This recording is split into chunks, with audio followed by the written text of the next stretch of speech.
آله المتقين والصلاة والسلام على سيد الأنبياء والمرسلين وعلى آله وأصحابه الطيبين الطاهرين أما بعد فأعوذ بالله من الشيطان الرجيم بسم الله الرحمن الرحيم قل لا أسألكم عليه أجرا إلا المودة في القربى صدق الله العظيم. قال النبي صلى الله تعالى عليه وآله وسلم حسين مني وأنا من الحسين أحب الله من أحب حسينا حسين سبت من الأسباط أو كما قال صلى الله تعالى عليه وآله وسلم. صدق الله وصدق رسول الله صلى الله تعالى عليه وآله وسلم. غوث اعظم بمدی بے سرو سما مددی قبلے کی مددی کعبے ایمان مددی انتظار کرم تست منے عینی را اے خدا جو و خدا بین و خدا دا بلدے بگردہ بے بلا افتادہ کشتی ضعیفان و شکستہ رات پشتی محق خواجہ عثمانی ہارون مدد کن یا معین الدین چشتی مدد کن یا معین الدین چشتی مدد کن یا معین الدین چشتی. انتہائی احترام و عقیدت کے ساتھ اپنے اور ساری کائنات کے مرکز عقیدت انیس بے کساں چارہ سانسے درد منداں ہم غریبوں کے غم گسار فقیروں کی ثروت شہر یار ارم تاجدار حرم نو بہار شفاعت شب اسرا کے دورہا نوشے بزم جنت دانائے سبل مولائے کل ختم الرسل خسرو خوباں سیاح دامکا وجہ کن فتح در اللہ المکنون سر اللہ المخصون عالم ما کانا وما یکون آبو کل انبیاء جانو دل اسفیاء مطلع ہر سعادت مقتع ہر سیادت خلاصہ کائنات فخر موجودات حضور احمد مجتبی محمد مصطفیٰ ارواح نافدہ صلی اللہ تعالی علیہ وآلہ وصحبہ وبارک وسلم کی بارگاہ بے قصبنہ میں جس طریقے سے پڑھاؤں بلند آواز سے میرے ساتھ مل کر پڑھیں. الصلاة والسلام علیک یا رسول اللہ الصلاة والسلام علیک یا نبی اللہ الصلاة والسلام علیک یا حبیب اللہ وعلی آلک واصحابک یا نور اللہ صلی اللہ تعالی علیہ وسلم. کیا بات رضا اس چمنستان کرم کی کیا بات رضا اس چمنستان کرم کی زہرا ہے کلی جس میں حسین اور حسن پھول.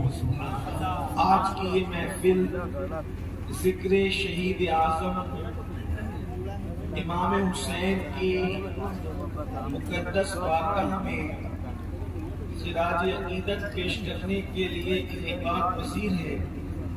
اسی مناسبت سے سورۃ الشورى کی آیہ کریمہ اور ایک حدیث مبارکہ تلاوت کرنے کا شرف حاصل کیا گیا ہے. اللہ تبارک و تعالیٰ اس کے متعلق مجھے حق کہنے اور آپ سب کو حق سن کر اس پر عمل کرنے اور اسے عام کرنے کی توفیق عطا فرمائے. عشاء کے بعد سے آپ لوگ اس محفل میں بیٹھے ہوئے اللہ اس کے رسول اور اہل بیت اطہار اور اصحاب کرام کا ذکر سن رہے ہیں. بہت دیر تک میں آپ کو کسی آزمائش میں نہیں رکھوں گا. تھوڑی سی گفتگو کر کے میں اپنی گفتگو کو کوشش کروں گا جلدی سے سمیٹ کر مکمل کروں. اللہ پاک قرآن مقدس میں ارشاد فرماتا ہے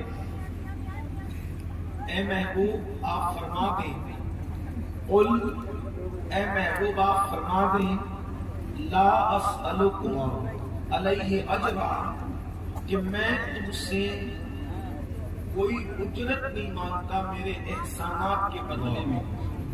رسول اللہ صلی اللہ علیہ وسلم کے جو احسانات امت پر ہیں، جتنے احسانات رسول اللہ کے ہیں اللہ کے بعد، اتنے احسان ہم پر کسی کے نہیں، بلکہ ہماری جتنی سانسیں ہیں اور ہمارے جسم میں جتنے بال ہیں، بلکہ کائنات میں پہلے انسان حضرت آدم علیہ السلام سے لے کر آخری پیدا ہونے والے انسان تک جتنی سانسیں لی گئی لی جائے گی، اس سے زیادہ احسانات اگر ہمارے اس وجود پر کسی کا ہے تو وہ آمنہ کے لال عبداللہ کے نقد جگر محمد رسول اللہ کے احسانات ہیں۔ آپ اندازہ فرمائیں اس سے بڑا احسان کیا ہوگا کہ انہوں نے ہمیں اللہ والا بنا دیا۔ اس سے بڑا احسان کیا ہوگا کہ خدا ملا تو ان کے در سے ملا۔ کتنی بڑی نعمت ہے، خدا کا پتہ جس کے در سے ملا، قرآن جس کے گھر سے ملا، شریعت جس کے گھر سے ملی۔ آپ اگر اس کو محسوس کر سکتے ہیں تو محسوس کریں، اگر وہ نہ آتے تو پھر بیٹیاں زندہ دفن ہوتی رہتی، وہ نہ آتے ماں کے ساتھ لوگ بدکاری کرتے رہتے، لوگوں نے ان کے آنے سے پہلے بدکاری کی، وہ نہ آتے ماں کی گود میں شراب پلائی جاتی جیسا کہ ماں نے پلایا، وہ نہ آتے جانوروں کے ساتھ بدی کی جاتی جیسا کہ لوگوں نے ان کے آنے سے پہلے کیا۔ گویا کہ اللہ کے رسول علیہ الصلوۃ والتسلیم کا جن کو کلمہ پڑھنا نصیب ہوا انہوں نے کلمہ پڑھ کے ایمان حاصل کیا، لیکن جن کو کلمہ نصیب نہ ہوا کم از کم ان لوگوں کو زندگی گزارنے کا سلیقہ تو ملا، زندگی گزارنے کا طریقہ تو ملا، چلنے اٹھنے بیٹھنے کا لباس کا طریقہ تو ملا۔ یہ دنیا جو اچھے لباس میں دکھ رہی ہے یہ مدینے والے مصطفیٰ کریم کا صدقہ ہے۔ یہ دنیا جو ایک تہذیب کے ساتھ زندگی گزار رہی ہے، ایک کلچر کے جو بندن میں بندی ہوئی ہے، یہ مصطفیٰ جان رحمت کا صدقہ ہے۔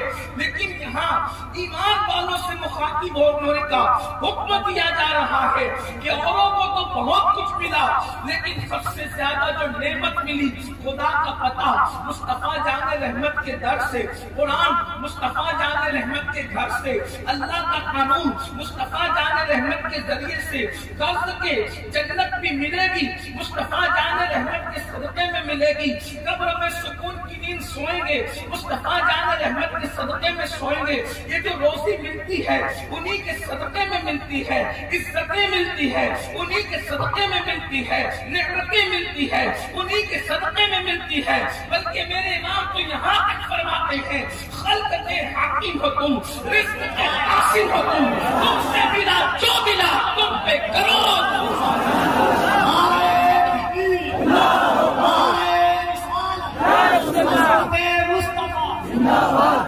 جس کو جو بھی نعمت ملی ہے مصطفیٰ جان رحمت کے صدقے میں ملی، حتیٰ کہ انبیاء کو نبوت بھی ملی تو میرے نبی کے صدقے میں ملی ہے۔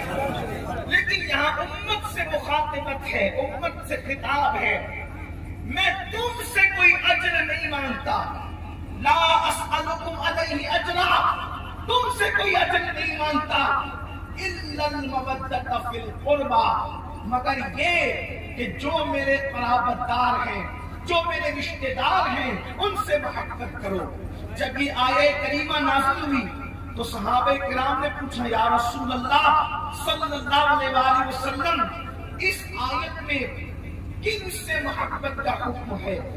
تو اللہ کے رسول علیہ السلام نے خاص طور پر 4 نام لیے اور فرمایا جن سے محبت کا حکم ہے وہ علی ہیں، وہ فاطمہ ہیں، وہ حسن ہیں، وہ حسین ہیں اور قیامت تک ان کی اولاد ہے. ان سے محبت تم پہ فرض کر دی گئی. اسی کو امام شافعی محمد ابن ادریس رضی اللہ تعالی عنہ بیان کرتے ہیں، جس کو جد الممتاز میں میرے امام سید اعلیٰ حضرت نے نقل فرمایا. امام شافعی کے 6 مصرے یہ: یا اہل البیت رسول اللہ حبکم فرض من اللہ فی القرآن انزلہ یکفیکم من عظیم الفقر انکم من لم یصلی علیکم لا صلاة لہ. آل النبی ذریعتی وہم الیہ وسیلتی ارجو بہم عطاقتا بید الیمین صحیفتی. امام شافعی کہتے ہیں اے رسول اللہ کی اہل بیت، تم لوگوں کی محبت اللہ نے قرآن میں ہم پہ فرض کی ہے. محبت اہل بیت فرض ہے، اہل بیت کی محبت فرض ہے. اور پھر کہتے ہیں کیا یہ فخر تمہارے لیے کافی نہیں ہے کہ اس وقت تک ہماری نمازیں ہوتی ہی نہیں جب تک ہم نبی کی اہل بیت پہ درود نہیں پڑھتے. اور فرماتے ہیں آل النبی ذریعتی وہم الیہ وسیلتی. آل نبی میرا ذریعہ ہے. کائے کا ذریعہ ہے؟ اللہ تک پہنچنے کا ذریعہ ہے. اہل بیت اللہ تک پہنچنے کا ذریعہ ہے. وہم الیہ وسیلتی، اور وہی اللہ کی بارگاہ میں میرا وسیلہ ہے. اور جو بھی آقا قدم بید الیمین صحیفتی، اور مجھے امید ہے کہ قیامت کے دن میرا نام اعمال اگر میرے سیدھے ہاتھ میں دیا جائے گا وہ بھی اہل بیت کی محبت کے صدقے میں دیا جائے گا. تکبیر! لبیک یا رسول اللہ، لبیک یا رسول اللہ. سید امین القادری آل نبی کے صدقے میں میرا نام اعمال میرے سیدھے ہاتھ میں دیا جائے گا. تو اہل بیت کی محبت ہم پر فرض ہے.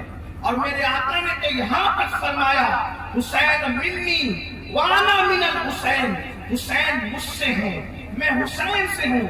احب اللہ من احب حسینا، اللہ اس سے محبت کرتا ہے جو حسین سے محبت کرتا ہے. حسین السبط من الاسباط، اور میرا حسین میرے بیٹوں میں ایک بیٹا ہے.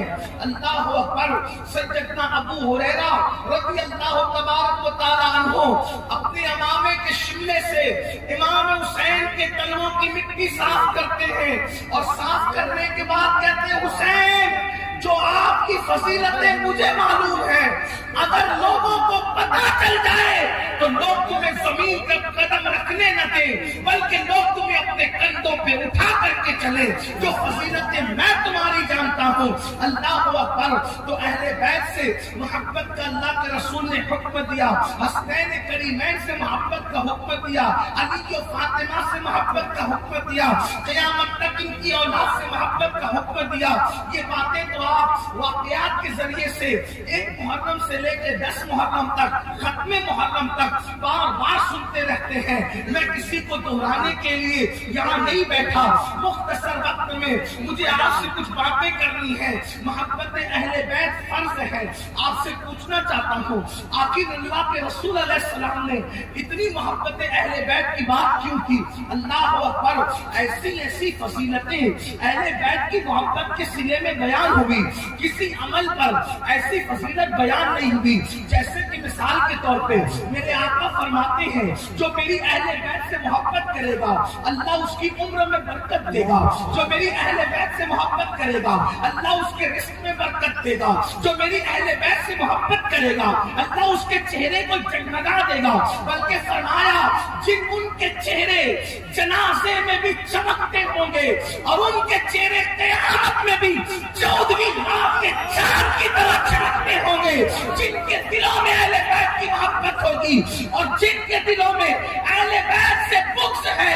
امامت الادب میں میرے امام نے حدیث لکھی جس نے میری اہل بیت سے بغض کیا ان کے چہرے قیامت میں سیاہ اور کالے ہوں گے اور پیشانی پہ لکھا ہوگا یہ اللہ کی رحمت سے محروم کر دیے گئے ہیں. پتا چلا چہروں کو منور کرنا ہے، اچھے صاحب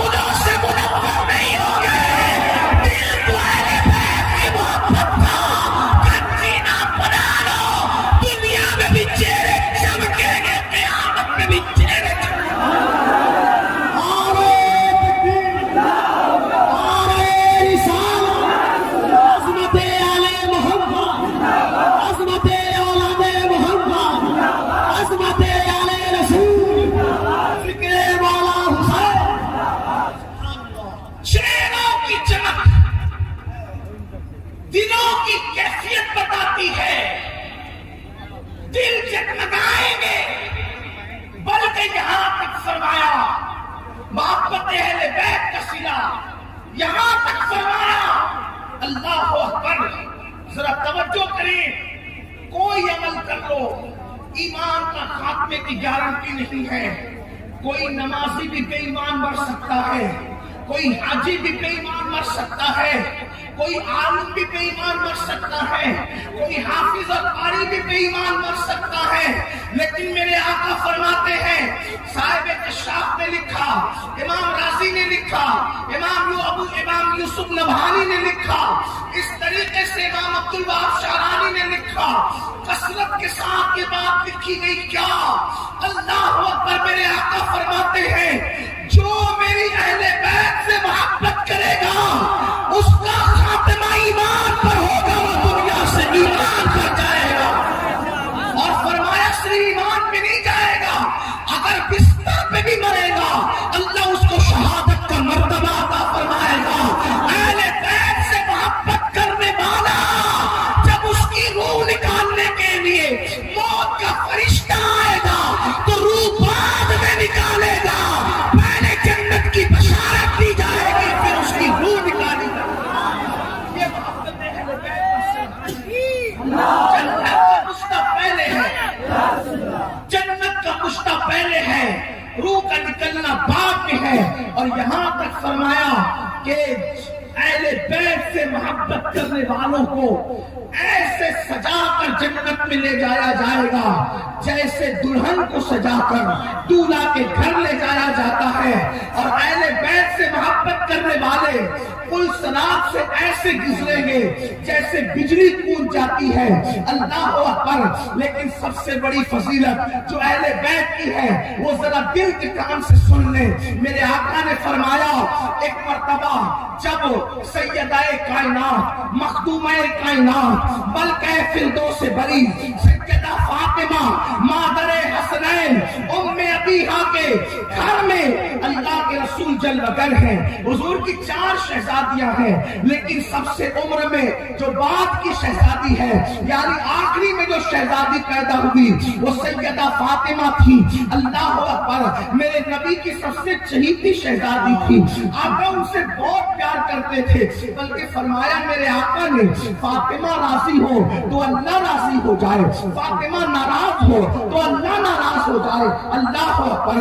جس کے لیے میرے نبی کھڑے ہوتے اٹھ کر کے اندازہ تو کریں. اللہ اکبر. حسنین کی امی کی شان کیا ہے؟ کائنات کے تاجدار، امام الانبیاء، قائد المرسلین، جس کے لیے اٹھ کر کھڑے ہو جائیں وہ حسنین کی امی سیدہ فاطمہ کی ذات ہے. حجرہ فاطمہ میں ایک مرتبہ اللہ کے رسول جلوہ گر ہیں اور میرے آقا فرماتے ہیں اے فاطمہ تم میں یعنی محمد رسول اللہ. آقا کیا فرمائے؟ اے فاطمہ تم میں یعنی محمد رسول اللہ. اور یہ دونوں شہزادے یعنی حسن اور حسین اور یہ جو سو رہا ہے یعنی علی کے مرتضیٰ، 5 نام لیے حضور نے، 5 تن کے نام لیے اور 5 نام لے کے فرمایا فاطمہ جیسے آج ایک حجرے کے اندر ہم 5 جمع ہیں، جیسے آج ایک حجرے کے اندر ہم 5 جمع ہیں، ویسے جنت میں بھی ہم 5 ایک ساتھ ہوں گے. ہم 5 جنت میں ایک ساتھ ہوں گے. کریم باپ کی کریمہ بیٹی تھی اصلی بابا، ہم تو ایک ساتھ 5 ہوں گے. جو ہم سے محبت کریں گے وہ کہاں ہوں گے؟ دریائے کرم جوش میں آیا، فرمایا فاطمہ جہاں ہم ہوں گے وہی ہم سے محبت کرنے والے بھی. یہ محبت اہل بیت کا صلہ، یہ محبت اہل بیت کا صلہ کیا صلہ ہے کہ حضور جنت کے جس حصے میں ہوں گے، جنت کے جس حصے میں ہوں گے، جنت کے جس مقام پر ہوں گے، جنت کے جس درجے میں ہوں گے، اس درجے میں ان کو رکھا جائے گا جو اہل بیت سے محبت کریں گے. اب یہاں میں اپنی گفتگو کو آگے بڑھاتے ہوئے اختتام اختتام کی طرف تھوڑا لے جانے کی کوشش کرتا ہوں، اس لیے کہ یہ عنوان ہے، زندگیاں ختم ہوگی، راتیں ختم ہوگی، لیکن کبھی یہ باتیں ختم نہیں ہو سکتی۔ اب آپ نے سن لیا کہ جو اہل بیت سے محبت کرے گا، جو اہل بیت سے محبت کرے گا، وہ رسول اللہ کے ساتھ جنت میں رہے گا۔ جنت کے جس درجے میں محمد رسول اللہ ہوں گے، اسی درجے میں، جس درجے میں پنج تن پاک ہوں گے، اسی درجے میں اللہ اکبر اہل بیت سے محبت کرنے والے ہوں گے۔ بلکہ ایک روایت اور یاد آ گئی، آپ اس کو توجہ سے سنیں، ایک روایت اور سن لیں میرے جوانوں کی علم میں اضافے کے لیے۔ بلکہ فرمایا قیامت کے دن عرش کے نیچے سے ندا دی جائے گی، اے محشر والوں عرش کے نیچے آ جاؤ۔ کون لوگ؟ جو میرے محبوب کی اہل بیت سے محبت کرتے تھے، وہ عرش کے نیچے آ جاؤ، کیونکہ یہاں دسترخوان لگا ہوا ہے اور پنج تن پاک بیٹھے ہوئے ہیں، اور جو اہل بیت سے محبت کرتا ہے، آج وہ اہل بیت کے ساتھ دسترخوان پہ بیٹھ کر اللہ تمہاری مہمانی کر رہا ہے۔ خدا میزبان ہے اور تم قیامت کے دن مہمان ہو۔ جب لوگ نفسی کہیں گے، لوگ ماں کو ڈھونڈیں گے، باپ کو ڈھونڈیں گے، کوئی کسی کا پرسان حال نہ ہوگا۔ اہل بیت سے محبت کرنے والوں کی خدا میزبانی فرمائے گا، میزبان خدا ہوگا، مہمان بندے ہوں گے۔ بندوں میں بھی سب بندے نہیں جو دنیا میں اہل بیت سے محبت کرتے تھے۔ اب آپ سے میں پوچھنا چاہتا ہوں، کیا ہم اور آپ اہل بیت سے محبت کرتے ہیں؟ کیا ہم اور آپ اہل بیت سے محبت کرتے ہیں؟ تو میرے ہر جوان کا، میری مائیں اور بہنیں بھی موجود ہیں، ان کا جواب ہوگا کیوں نہیں مولانا، کیوں نہیں سید صاحب، ہم تو ضرور محبت کرتے ہیں۔ میں نے پوچھا محبت کی نشانی کیا ہے، کیسے محبت کرتے ہو؟ تو کوئی کہے گا ہم محرم کے 10 روزہ پروگرام تو کرتے ہیں نا، ہم شربت تو بناتے ہیں نا، ہم کھچڑی کی نیاز تو دلاتے ہیں نا، نان کھٹائیاں تو تقسیم کرتے ہیں نا۔ میں کہتا ہوں بہت مبارک ہو، اللہ تمہیں مبارک کرے، لیکن ایک بات پوچھنا چاہتا ہوں، آپ مجھے بتائیں، آپ ذرا غور فرمائیں، رسول اللہ کا خون ان لوگوں کی رگوں میں ہے جن کے چاروں کے نام میں نے لیے۔ آپ توجہ کریں، میرے امام فرماتے ہیں خون خیر الرسل سے ہے جن کا خمیر ان کی بے لوث قیمت میں لاکھوں سلام۔ رسول اللہ کا خون ان کی رگوں میں ہے۔ اب آپ مجھے بتائیں، پوری کائنات کو ایک پڑھنے میں رکھو، پوری کائنات کو ایک پڑھنے میں رکھو، اور رسول اللہ کے خون کا ایک قطرہ ایک پڑھنے میں رکھو، کیا پوری کائنات رسول اللہ کے خون کے قطرے کا مقابلہ کر سکتی ہے؟ نہیں کر سکتی۔ تب آپ سے پوچھتا ہوں، حسن پاک کی رگوں میں حسن کا خون نہیں، رسول اللہ کا خون ہے۔ حسین پاک کی رگوں میں رسول اللہ کا خون ہے۔ سیدہ فاطمہ کی رگوں میں رسول اللہ کا خون ہے۔ علی کے مرتضیٰ کی رگوں میں اس اعتبار سے رسول اللہ کا خون ہے کہ دونوں ایک بابا کی اولاد سے ہیں۔ اسی لیے میرے آقا نے فرمایا تم لوگ الگ الگ درخت کی الگ الگ ٹہنی سے ہو، میں اور علی ایک درخت کی دو ٹہنیوں کا نام ہے، یعنی ہم دونوں الگ نہیں ہیں۔ اب آپ سے پوچھتا ہوں، جن کی رگوں میں رسول اللہ کا خون دوڑ رہا ہو، میرے آقا کا قائد المرسلین کا خون دوڑ رہا ہو، اللہ اکبر، اس شہادت حسین کو اگر ہم شربت اور کھچڑے پر توڑ رہے ہیں تو بتاؤ ہم کس قدر نادانی کر رہے ہیں۔ شربت تقسیم کرو، منع نہیں ہے، بہت ثواب ملے گا۔ کھچڑا بناؤ، نیاز کرو، منع نہیں ہے، بہت ثواب ملے گا۔ یہ محبت کی علامت ہے، یہ حقیقت محبت نہیں ہے۔ ایک ہوتی ہے علامت اور ایک ہوتی ہے حقیقت۔ حقیقت اور علامت میں فرق کیا ہوتا ہے آج اس کو سمجھ لیں۔ مثال کے طور پر یہ آپ کے علاقے کا نام کیا ہے؟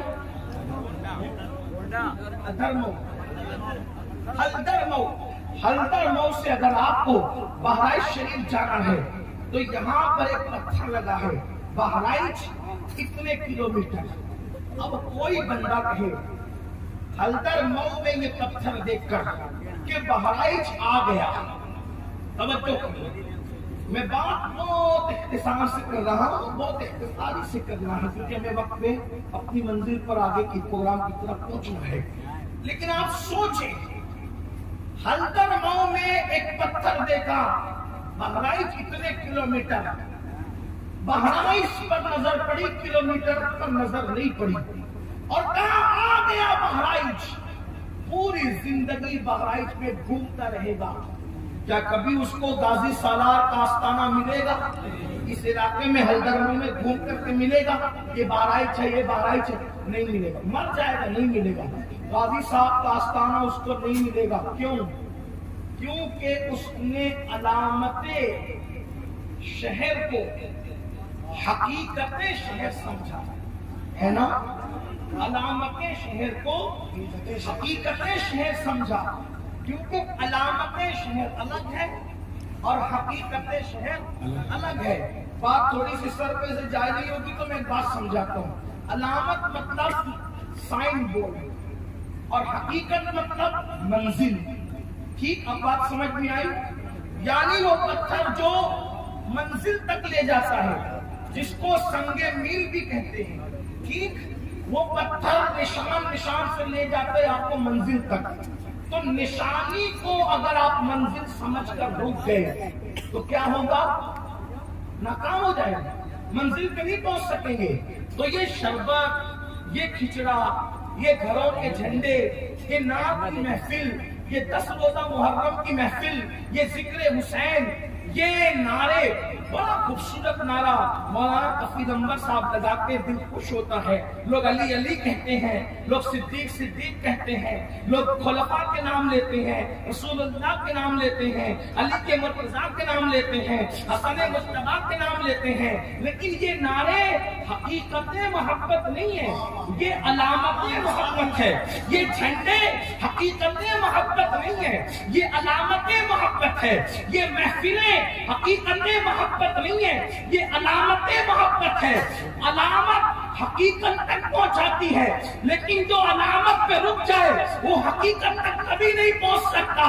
سنیو، اے میری قوم کے جوانوں، آپ اور ہم علامت پہ رک گئے، اس لیے حقیقت تک پہنچ نہیں پا رہے ہیں، اور جنت میں رسول اللہ کا ساتھ علامت والوں کو نہیں ملے گا، حقیقت والوں کو ملے گا۔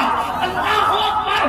اب نبی کے ساتھ جنت میں رہنا ہے تو علامت پہ مت رکو، حقیقت کی طرف آؤ۔ آپ کہیں گے حقیقت محبت اہل بیت کیا ہے؟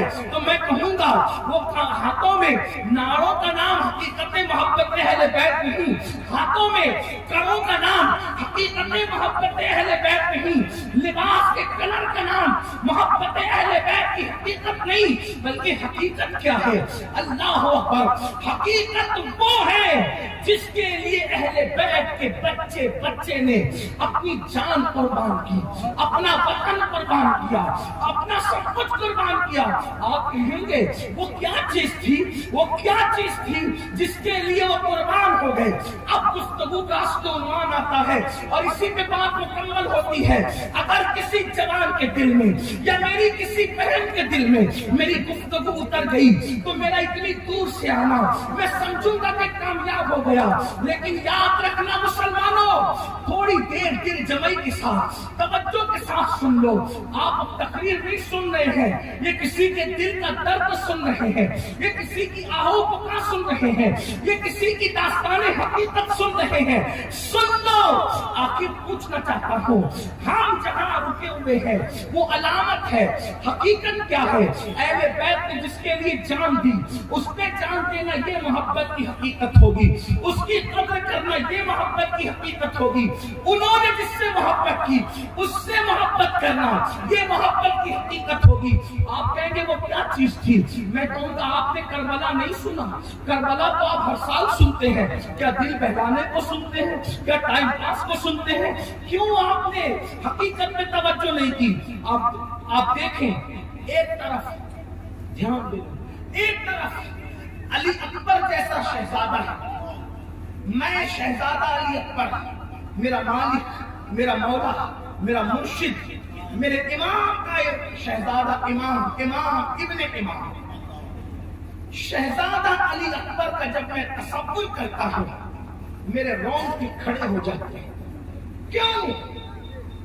18 سال کا بیٹا امام حسین، مائیں اور اگر بہنیں موجود ہیں ان کی توجہ چاہتا ہوں، ان کی بھی، آپ کی بھی، اولاد والے ہو، اگر جلسے میں صرف ہنسی مذاق اور ہلکڑ بازی کرنے آئے ہو تو بات الگ ہے، لیکن اگر حقیقت میں ذکر حسین سننے آئے ہو تو ذرا توجہ کرو، تم بھی اولاد والے ہو، اور اللہ کے کرم اور عطا سے خدا نے مجھے بھی اولادیں دی ہیں۔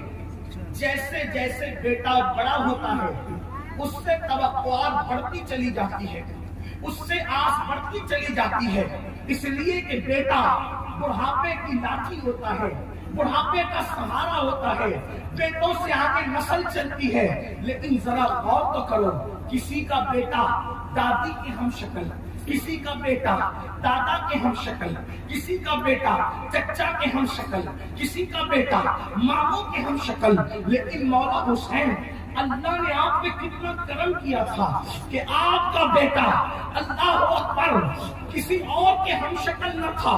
یا اے امام، آپ کا بیٹا آپ کے نانا محمد رسول اللہ کے ہم شکل، اللہ اکبر۔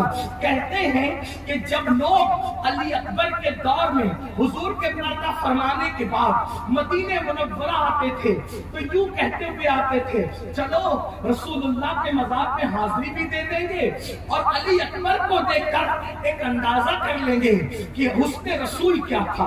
اس لیے کہ علی اکبر تصویر مصطفیٰ ہے، علی اکبر تنویر مصطفیٰ ہے، علی اکبر کا حلیہ رسول اللہ کے حلیے سے ملتا جلتا ہے۔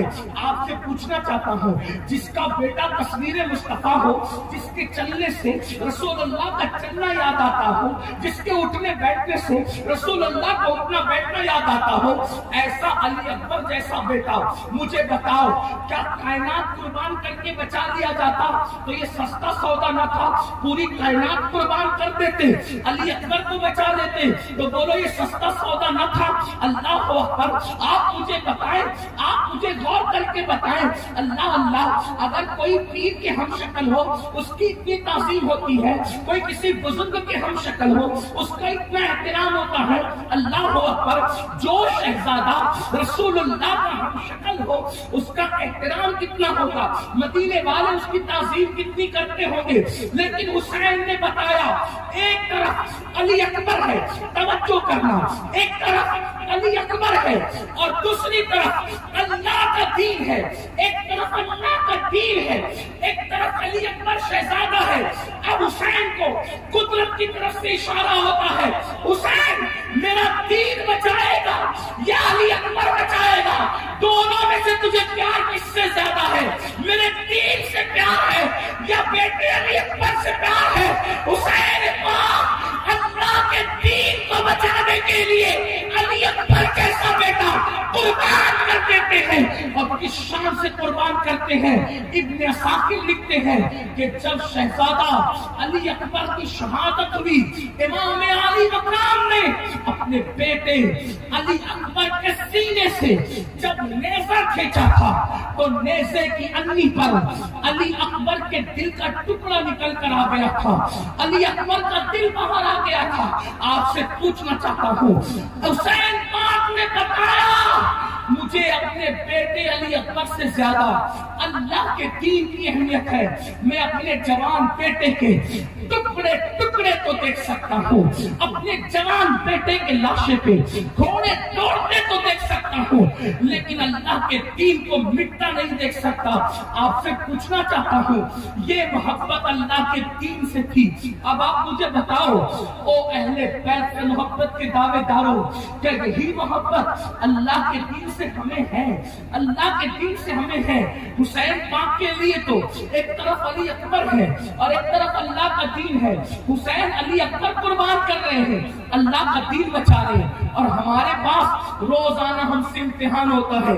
ایک طرف اللہ کا دین ہے، ایک طرف ہماری نیند ہے، ایک طرف اللہ کا دین ہے، ایک علی اکبر نہیں ہے دوسری طرف، بلکہ کتنی علی اکبر نہیں، کتنی حقیر چیز ہے، کتنی حقیر۔ دین ایک طرف اور نیند ایک طرف۔ نیند کی اوقات کیا ہے علی اکبر کی ہے ذات کے سامنے؟ علی اکبر ایک طرف اور دین ایک طرف۔ حسین نے علی اکبر قربان کر کے دین بچایا، اور ہمارے پاس ایک طرف دین، ایک طرف فجر کے وقت نیند۔ اب دین آواز دیتا ہے مجھے بچا، نیند کہتی ہے مجھے بچا۔ سچ بولنا، کس کو بچاتے ہو؟ کس کو بچاتے ہو؟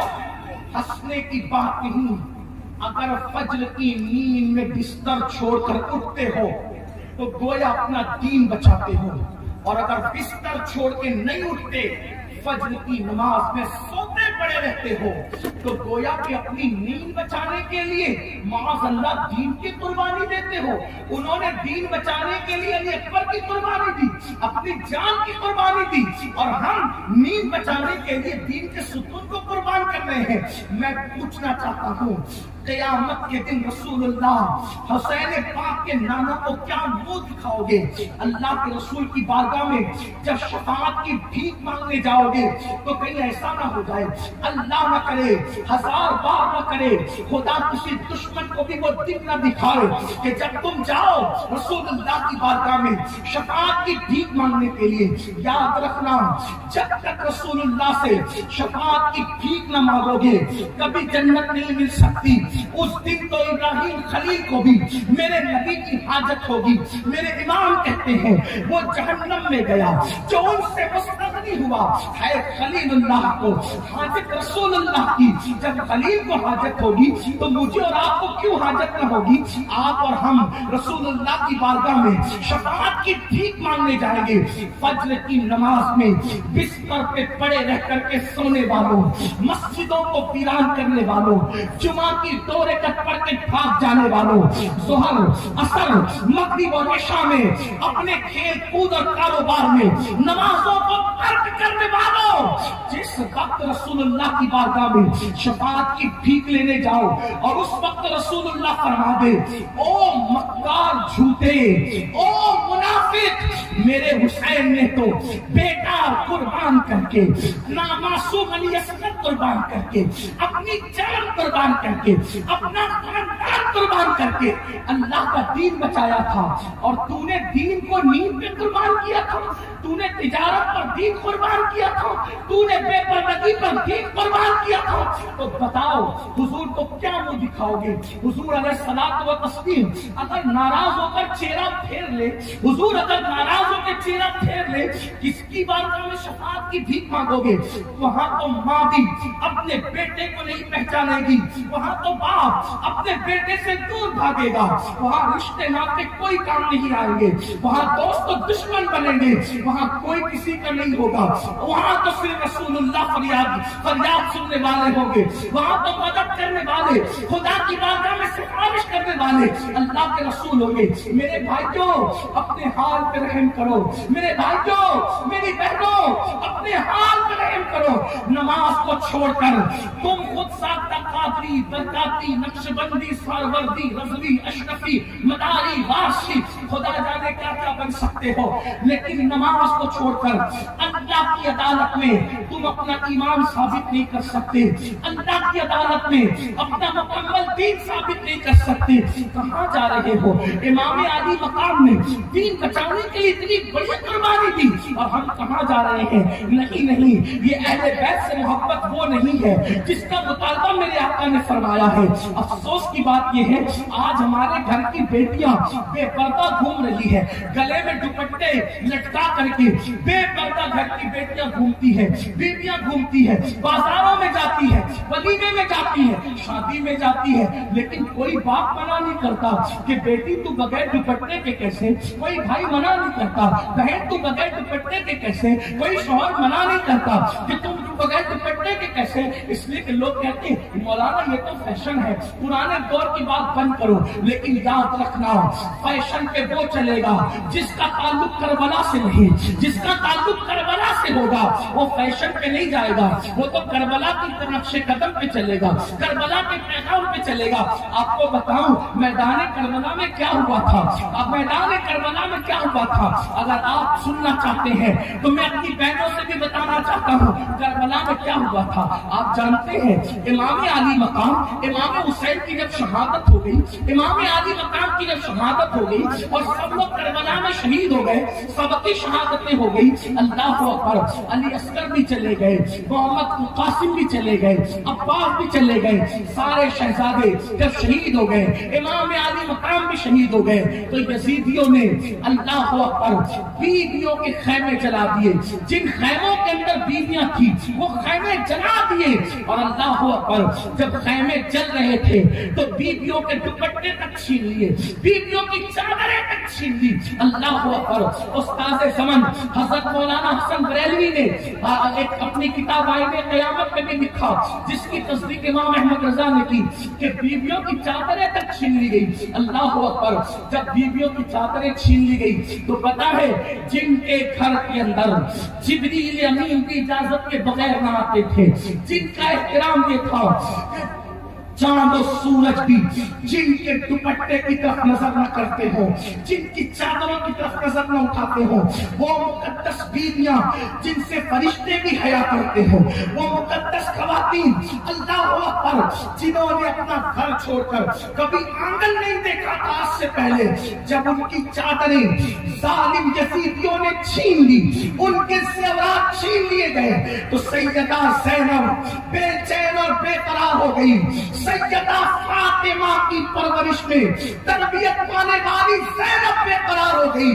جلتے ہوئے خیمے کا ایک کپڑا لیا اور اس کو ریت میں بجھایا, اور ریت میں بجھا کر وہ کپڑا خیمے کی تناب, وہ جو خیمے کا کپڑا تھا وہ اپنے سر پہ ڈال لیا اور فرمایا, اے نبی کے گھر کی بیٹیوں, اے نبی کے گھر کی بہوؤں, اگرچہ ہماری چادر چھین لی گئی ہے, یہ خیمے کے ٹکڑے کو بجھا کر کے اس کو سر پہ رکھ کر آپ بھی اپنے سر کے بالوں کو چھپا لو, تاکہ تمہارے سر کے بالوں پر اجنبی مردوں کی نظر نہ پڑنے پائے.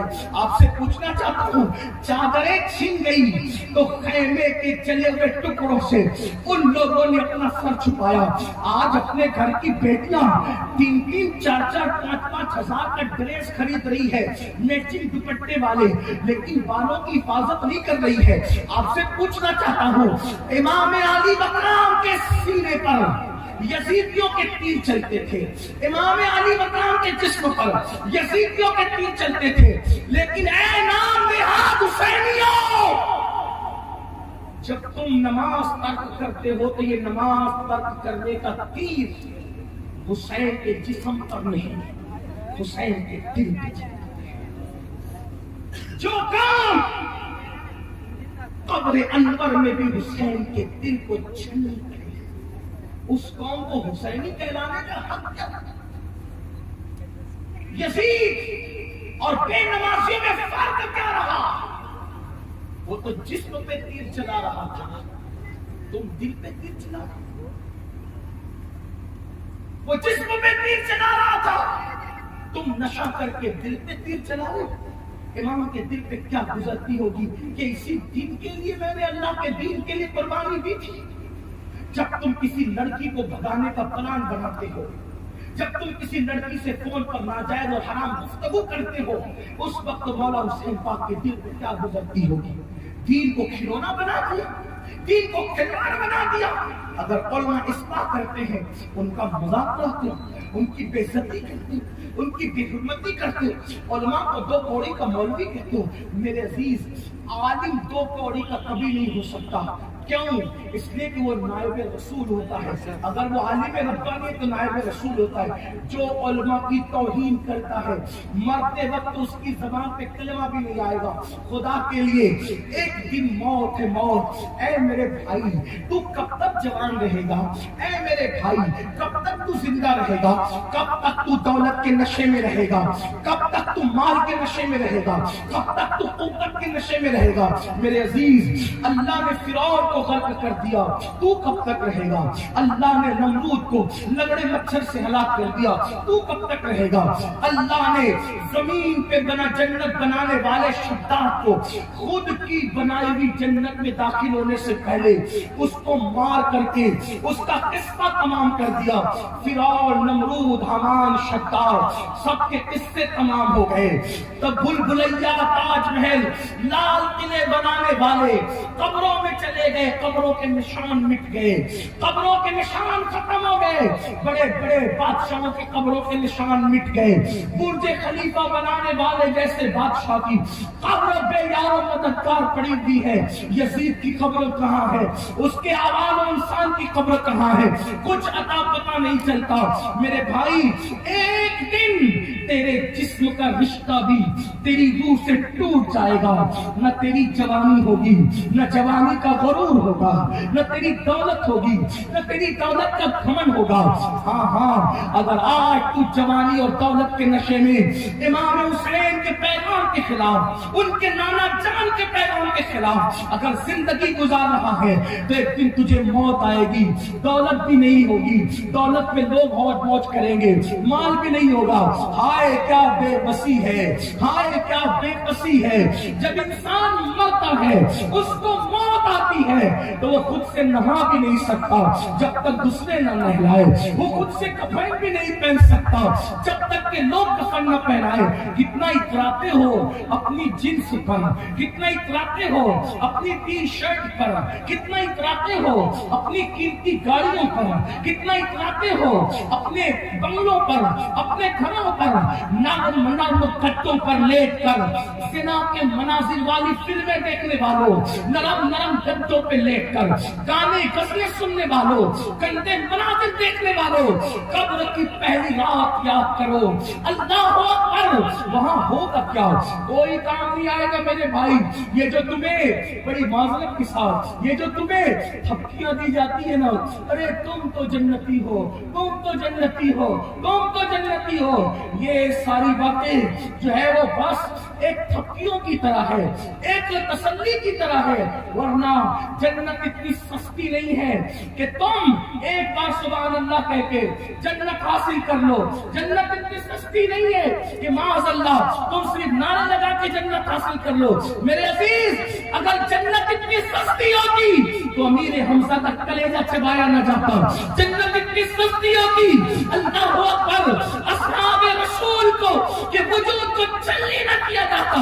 جنت اتنی سستی ہوتی, ارے پیدا ہوتے ہی جس حسن حسین کو رسول اللہ نے جنتی جوانوں کا سردار بنا دیا تھا, وہ حسین کربلا تک کیوں آئے تھے؟ یہ بتانے کے لیے کہ جنت کی سرداری مجھے مفت میں نہیں ملی ہے, اتنی بڑی قربانی دینی پڑتی ہے تب کہیں جا کر جنت کی سرداری ملتی ہے. ہمیں کیا ہو گیا, گانے بھی سنیں گے جنت ہاتھ سے نہیں جاتی, شراب بھی پیئیں گے جنت ہاتھ سے نہیں جاتی, زنا بھی کریں گے جنت ہاتھ سے نہیں جاتی. اللہ اکبر, یہ مکر ہے, یہ فریب ہے, یہ دجل ہے. نہ جنت اتنی مشکل ہے جتنا کہ تبلیغی جماعت والے بیان کر رہے ہیں, اور نہ جنت اتنی آسان ہے جتنا کہ تم بیان کر رہے ہو. جنت اللہ اکبر خدا کے کرم سے ملنی ہے, خدا کی عنایتوں سے ملنی ہے. اللہ اللہ, آپ اندازہ تو فرمائے ہم کس ڈگر پہ جا رہے ہیں. آپ موت کو یاد کرو. آج ہر جوان جس کے موبائل کے اندر مشکل پاسورڈ کے ساتھ جو گندگی بھری ہوئی ہے, ماں سے چھپا لو گے, باپ سے چھپا لو گے, بھائیوں سے چھپا لو گے, کیا اپنے نبی سے بھی چھپا لو گے, کیا اپنے خدا سے بھی چھپا لو گے. آپ سود کے دھندے کر رہے ہو, انٹرسٹ کے دھندے کر رہے ہو. اللہ اکبر, وہ سود جس کے بارے میں رسول اللہ نے فرمایا, جس نے سود کا ایک لقمہ کھا لیا گویا اس نے اپنی ماں کے ساتھ 36 مرتبہ زنا کیا. آپ کہاں ہیں, ہم کہاں ہیں؟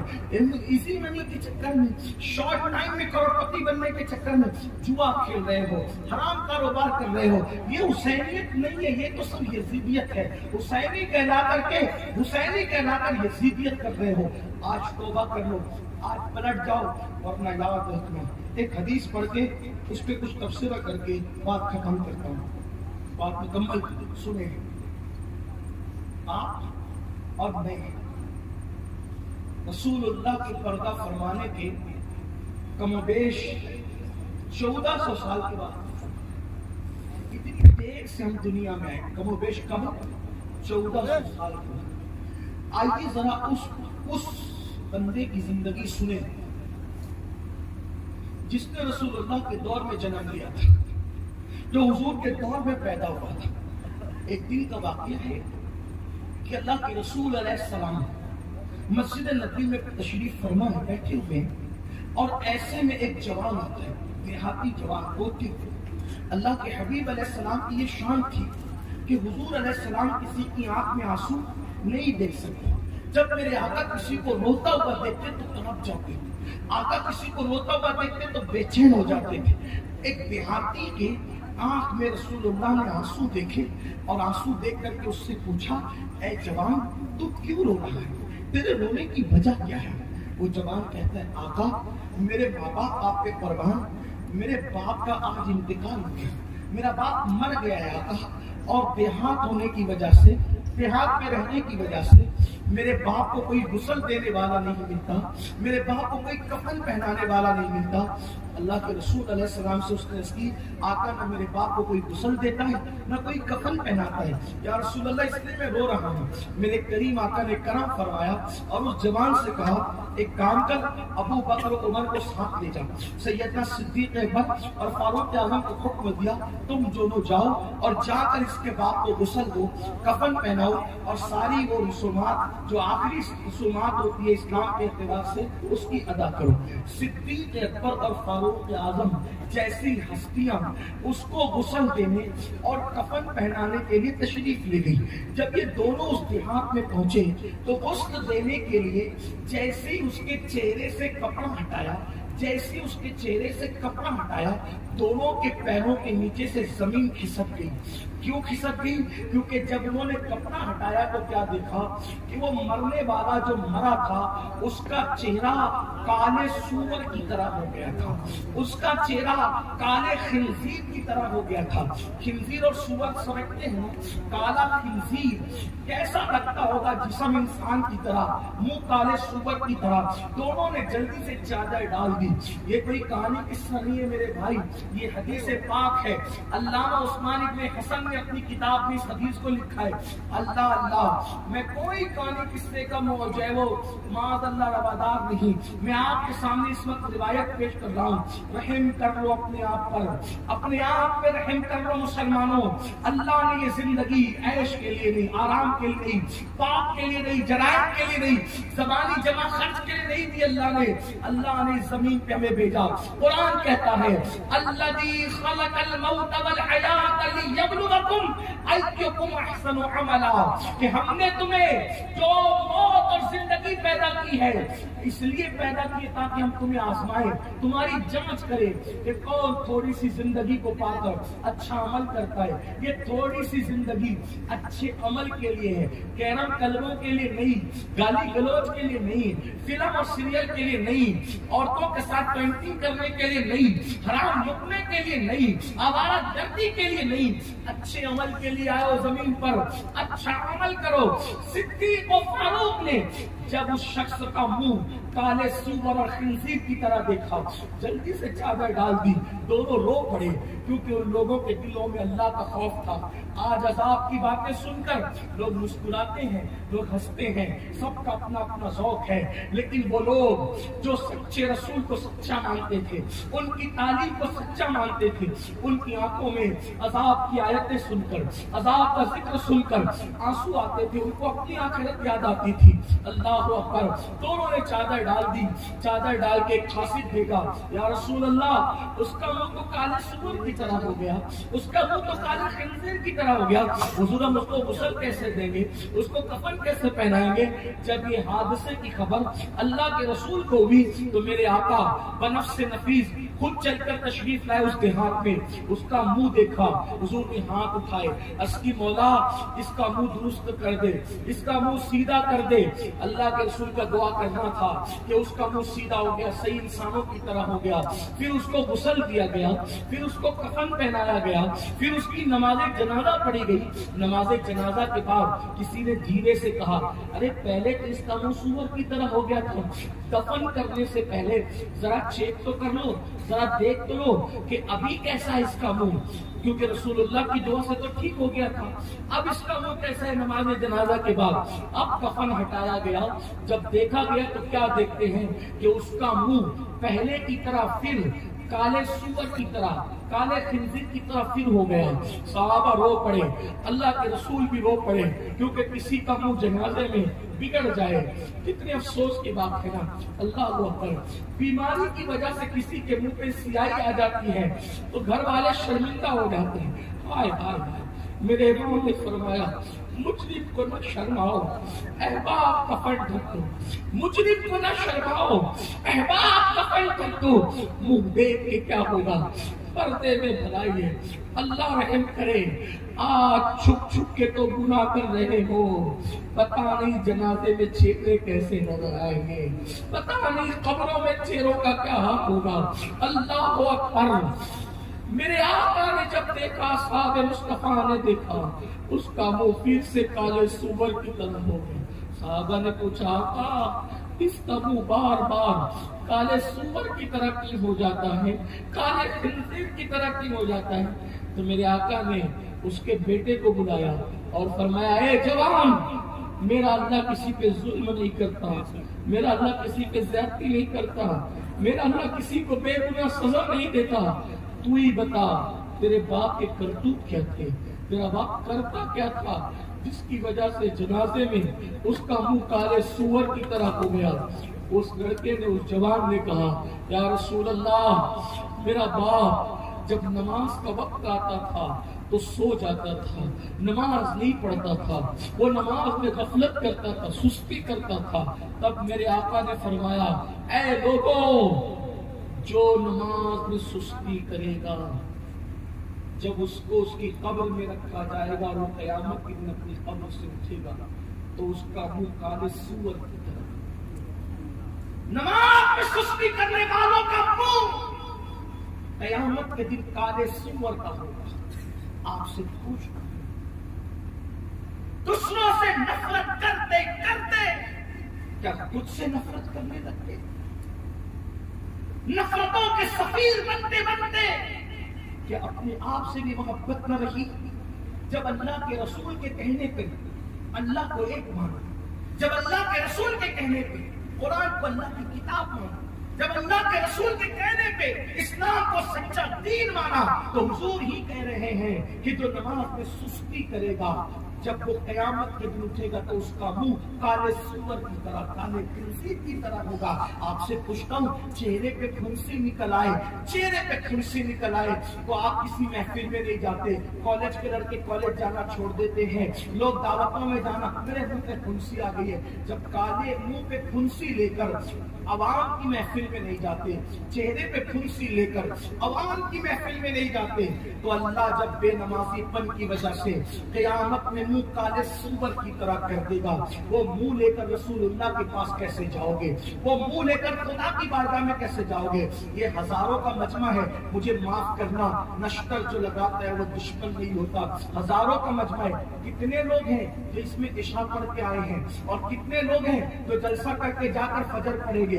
عشاء پڑھے بغیر آئے، مغرب پڑھے بغیر آئے، عصر پڑھے بغیر آئے، ظہر پڑھے بغیر آئے، فجر پڑھے بغیر آئے، اور جب جائیں گے ایسے سوئیں گے کہ فجر کی نماز بھی ترک کر دیں گے. آپ مجھے بتائیں میرے بھائی، ہم کس کا برا کر رہے ہیں؟ آج آپ لوگ کہتے ہیں مولانا روزی نہیں چل رہی ہے، بچی کو رشتہ نہیں آ رہا ہے، گھر میں سکون نہیں ہے، گھر میں برکت نہیں ہے. کیوں؟ کیا ہو گیا؟ کسی نے کچھ کر دیا. کسی بیٹی کو رشتہ نہیں آ رہا، کسی نے کچھ کر دیا.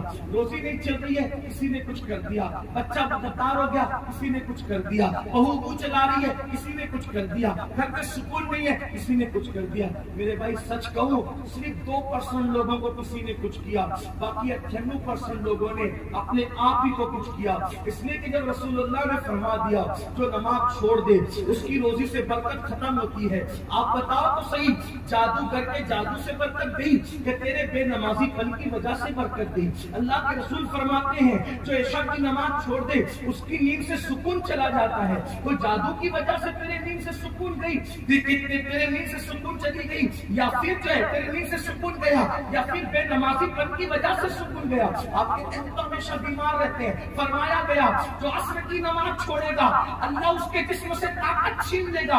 آپ بتاؤ جادو کی وجہ سے جسم کی طاقت گئی یا بے نمازی پن کی وجہ سے گئی؟ سارا کیا کرایا تو ہمارا ہے. ہم کہتے کسی نے کچھ کیا، کسی نے نہیں کیا، ہم نے کیا. ہم نے ہم نے اپنا بگاڑا خود کیا. اللہ فرماتا ہے میں تمہیں عذاب دے کے کیا کروں گا اگر تم گناہ نہ کرو, تم ناشکرپن نہ کرو.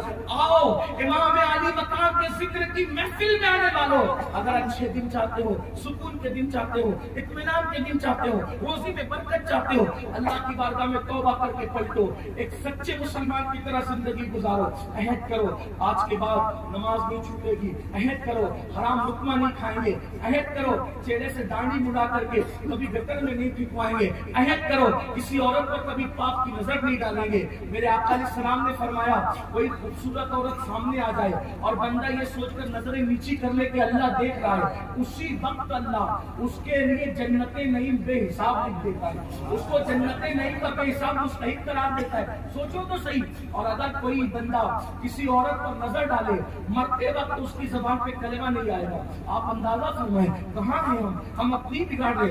گناہ کر کے کسی کو نہ کبھی فائدہ ہوا ہے نہ ہمیں کبھی فائدہ ہو سکتا ہے. ایک آخری بات اور بات ختم. اللہ اکبر, توبہ کر لو, پلٹو, واپس آؤ. گناہ میں سکون نہیں, جہاں گناہ وہاں فرمان, بربادی ہے, تباہی ہے, گناہوں سے تباہی اور بربادی. آؤ پلٹ کر آؤ, توبہ کر لو. توبہ کا مطلب کیا؟ اپنے اللہ کو منا لو, اپنے اللہ کو راضی کر لو, خدا کی بارگاہ میں معافی مانگو. آپ کہیں گے نہیں حضرت ہم تو بہت گنہگار ہیں. میں کہتا ہوں ایک بات کہتا ہوں امید کے طور پہ, دیکھو اللہ کروڑوں ماؤں سے زیادہ ہم سے محبت ہے. کروڑوں مائیں مل کر ہمیں جو پیار نہیں دے سکتی اس سے زیادہ ہمارا اللہ ہم سے پیار کرتا ہے. آپ کہیں گے وہ ہمیں کیسے معاف کرے گا؟ میں ایک بات آپ کو بتاتا ہوں, آپ کو یقین ہو جائے گا کہ وہ معاف کرے گا. جب قیامت کے دن اللہ کی رحمت کا منظر شیطان دیکھے گا. شیطان کو پہچانتے ہو؟ میں بولو بھائی شیطان کو پہچانتے ہو کہ اس کا نام سنا ہے کہ نہیں؟ دنیا کا سب سے بڑا مجرم کون؟ بولو بھائی پہچانتے ہو نا؟ شیطان. جو دنیا میں زنا ہو رہا ہے, پاپ ہو رہے ہیں, جھوٹ ہو رہے ہیں, حرام کاریاں ہو رہی ہے, ماں باپ کی نافرمانی ہو رہی ہے, کس کے بہکانے سے ہو رہی ہے؟ شیطان کے بہکانے. یہی تو ہے نا, شیطان کتنا بڑا مجرم ہے, کتنا بڑا پاپی ہے نا. لیکن جب قیامت میں اللہ کی رحمت دیکھے گا تو وہ اپنی منڈی, اپنا سر اچکا کر کے وہ بھی بتائے گا کہ میں بھی. جب سب لوگ جنتی جنت میں چلے جائیں گے, جہنمی جہنم میں چلے جائیں گے, تو شیطان کہے گا اللہ میرا مسئلہ بھی حل کر. اللہ فرمائے گا کیا چاہتا ہے؟ وہ کہے گا اللہ مجھے معاف کر. کتنا بڑا مجرم, دنیا کا سب سے بڑا مجرم جسے شیطان کہتے ہیں. فرعون کو فرعون کس نے بنایا؟ بولو بھائی شیطان. نمرود کو کس نے ورگلایا؟ یعنی بڑے بڑے پاپیوں کو جو پاپی بنائے وہ کون؟ یعنی یہ کہہ رہے کہ دنیا کے بگاڑ کا ماسٹر مائنڈ جو ہے وہ شیطان ہے نا. ٹھیک, لیکن وہ بھی کہے گا قیامت کے دن اللہ میرا مسئلہ حل کرے. اللہ فرمائے گا کیا چاہتا ہے؟ اب مجھے معاف کر دو. اللہ کہے گا ٹھیک ہے تجھے معاف کر دیتا ہوں, لیکن ایک شرط ہے. توجہ, جو خدا شیطان کی معافی کے لیے دروازہ بند نہ کرے. توجہ تو کرے, میرا اللہ کیسا ہے, میرا رب کیسا ہے. جس خدا کو لا الہ الا اللہ کہتے ہو وہ خدا کیسا ہے؟ فرمائے گا میں تجھے معاف کر دوں گا. ابھی بھی انکار نہیں ہے, لیکن ایک شرط ہے. کیا شرط؟ یہ ہے کہ اب بھی ایک سجدہ میرے آدم کو کر دے, میں تجھے معاف کر دوں. اب بھی تیری معافی ہے. یہ روایت میں جہاں سے پڑھ رہا ہوں امام المتکلمین کی کتاب علامہ نقی علی قرآن کی کتاب سے پڑھنا, اعلیٰ حضرت کے والد کی کتاب سے. اللہ فرمائے گا اب بھی تجھے معاف کرتا ہوں, بس میرے آدم کو ایک سجدہ. لیکن جو پھر اللہ کو اللہ رحمت یوں اعلان کرتا ہے, پھر غیرت کا اظہار نہیں کرتا ہے کہ خدا